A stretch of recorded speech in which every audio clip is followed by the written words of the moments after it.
Whether it's making fine-tuned adjustments or crafting some creative images, PhotoDirector comes equipped with a great set of 360-degree photo editing tools. In this tutorial, we'll import a 360 photo, straighten and level the image, remove the tripod, and get a bit creative by using the polar panorama effect to create some little planets. Open PhotoDirector, and if you haven't already done so, import a 360 image from the Library tab. Next, click on the Edit tab and select your 360 image from your images at the bottom of the screen. We'll begin by straightening the image. Click on the 360 Photo Editor category in the left menu, then select Straighten from the list of tools. Taking a look at the control panel, we can adjust the image horizontally and vertically.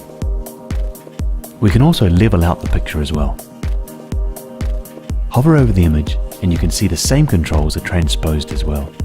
You may find it easier to make adjustments directly on the image. To keep things simple, let's just drag the image to a desired focal point. Use the circular leveling tool at the center of your screen to aim at your target.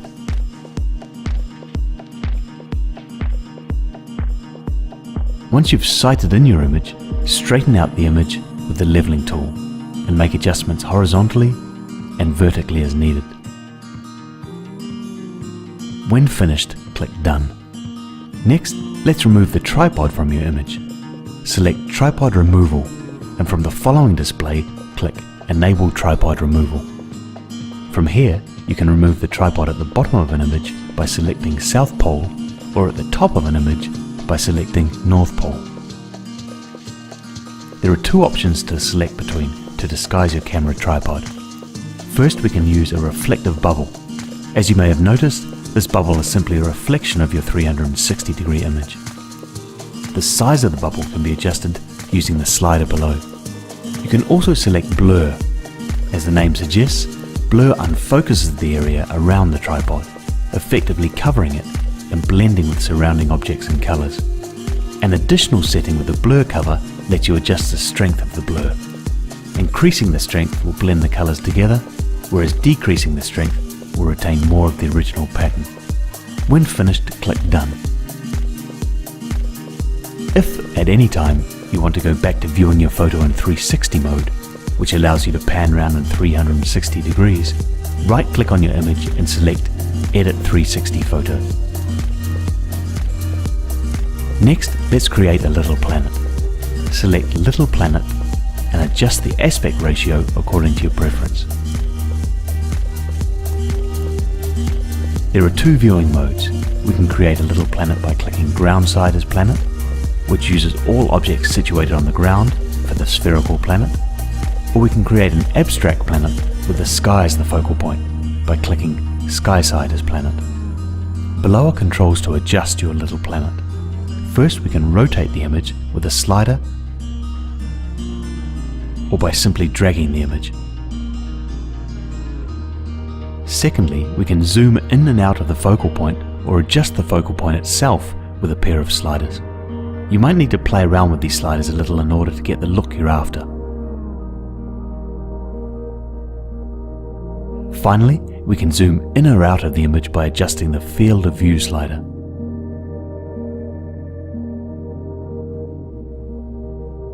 If you'd like to make multiple little planets, click Save As at any time. If you'd like to save and finish, click Done. Finally, let's take a quick look at one of the most useful aspects of 360-degree photos: the ability to quickly and easily make great panorama images. With your 360 photo selected, click on the 360 panorama item. You have the option of three projection modes.